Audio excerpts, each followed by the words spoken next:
Hello, everybody. So, yeah, this is my first video on my YouTube channel, and I just want to say for anyone who is watching, thank you so very much for doing so.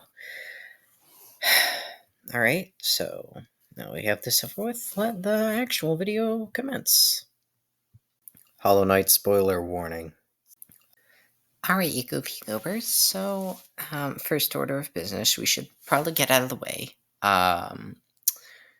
So everything that I'm saying over the course of this video, or at least anything that involves speculation, is not fact whatsoever, according, to the canon lore of Hollow Knight. These are just, speculations. They're theories I have about, the, identity or race of certain characters. If any of this has actually been confirmed, I don't know, please let me know, down in the comments. But again, please don't fight about it with other people because, none of this is confirmed.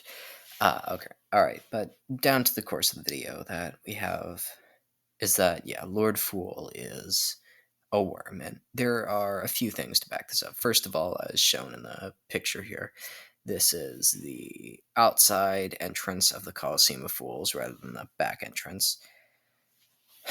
The Colosseum of Fools being an area in Kingdom's Edge in Hollow Knight, which, if you haven't played the game, I recommend you don't watch this video because, it does have spoilers. Yeah, this is, or at least looks like to me, a carcass of a worm. It is massive, the skull-wise, and in my opinion does actually look quite similar to the Pale King's worm corpse, which, if y'all don't remember, after playing the game, is also in Kingdom's Edge, just much deeper. You know, downwards on the map. And I would like to say that this does strike me as a possibility because the Pale King came outside of his carcass, or the worm's carcass, after becoming a smaller being. As being born as a pale being from an egg inside of the worm. And if you look at this next slide over here, yeah. All right, so this is the Colosseum Chamber. It's where you take on challenges in the Colosseum of Fools.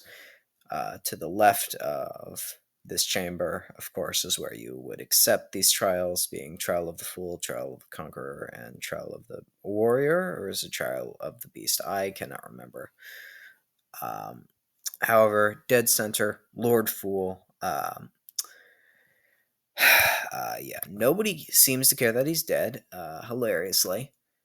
Even the guys who are chained up, they have no idea he's dead, which begs the question, how long have they been chained up for? Yeah. So everyone has this reverence for this Lord Fool guy, and to my understanding, the only lords in Hollow Nest were, very powerful. Being, of course, the Pale King, being a pale being, an X-worm as well, because I think he hatched out of one. And of course, I'm saying that the Lord Fool isn't, not the big worm, or at least anymore. It's the smaller guy now, but yeah, the pale lady who is, bunch of roots, more or less. There's, of course, higher beings, aside from that, being the Radiance, and who is worshipped by the moths, and I suppose the Shade Lord if you get deeper into the lore. But really the only 2 or 3 tribes I can think of that had lords that were not really a part of kind of the, bright motif, bright versus darkness motif, were the Mantis Lords, which were, more or less warrior tribe. Um, I suppose you could say the Traitor Lord, although they are of the same species. Um, you know, Un, if that's how it's pronounced, the slug that rules over Green Path.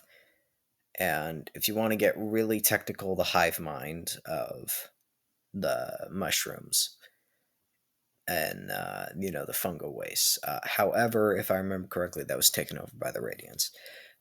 He is referred to as a lord by the people, as well as the fact that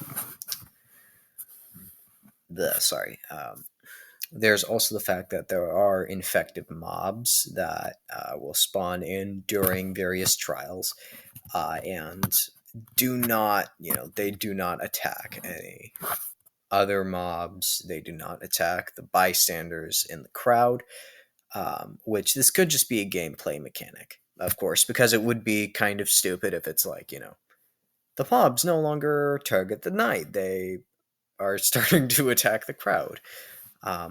However, it might make sense from a lore perspective, because um, a lot of these mobs say the infected gruzzers, or I think they're called enraged vengeflies. The hyper infected ones that explode. Um, Sorry, my mom's upstairs. um, yeah, these are not attacking the crowd, which it is stated explicitly in various diary entries from the Hunter's Journal that, again, I'm so sorry, I'm honestly kind of slow. It is stated in the Hunter's Journal that when bugs get infected, they awaken with broken minds and attack all non-infected bugs. Seriously, sorry. So, being stated that they attack non-infected bugs, that would also imply the bugs in the background. However, this being the case is due to the radiance. If I am to speculate, attacking the those affected by the light of the Pale King's beacon, or in short, being additionally intelligent due to the effects of the Pale King, or those who preside directly under him. And these bugs in particular do not seem to have any affiliation with the Pale King. They seem all more or less combat obsessed, however, not infected, which may also be, symptom of Lord Fool being there. Because the hive, which I don't know, I neglected to mention before, all of the bees there, I do not think they behave as a hive mind, although that would be a hilarious pun. If I'm wrong about this, please correct me. Yeah, the bees do not function as a hive mind, if I remember correctly. Um, However, they were not granted, or at least the majority of them were not granted, heightened intelligence, from the Pale King, due to the fact that they were either a different tribe or too far away. Um, However, all of the bugs in the Colosseum of Fools do seem to be able to be capable of speech, and of course not acting like common insects. So that could be saying that the corpse acts as another sort of beacon for intelligence. Of course, a different brand of it. Yeah, that would be it. Hi, thank you for watching the video. If you made it this far, I know that this being my first video, I do not have the best editing or recording skills. I'm making this stuff on Canva, and I'm not, I haven't written a script, and I'm sorry if my voice is difficult to listen to. Of course, I can have a much more soothing voice if I want to, and I might start recording some ASMR in later videos. You know, um, like that. Yeah, please leave a like and subscribe if you enjoyed the video. And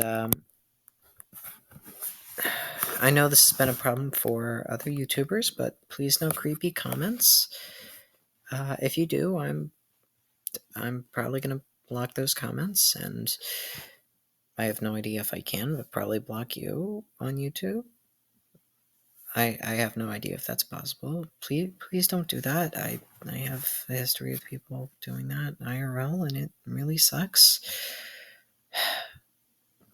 All right. Yeah. Thank you. Thank you so much for watching. Have an amazing day.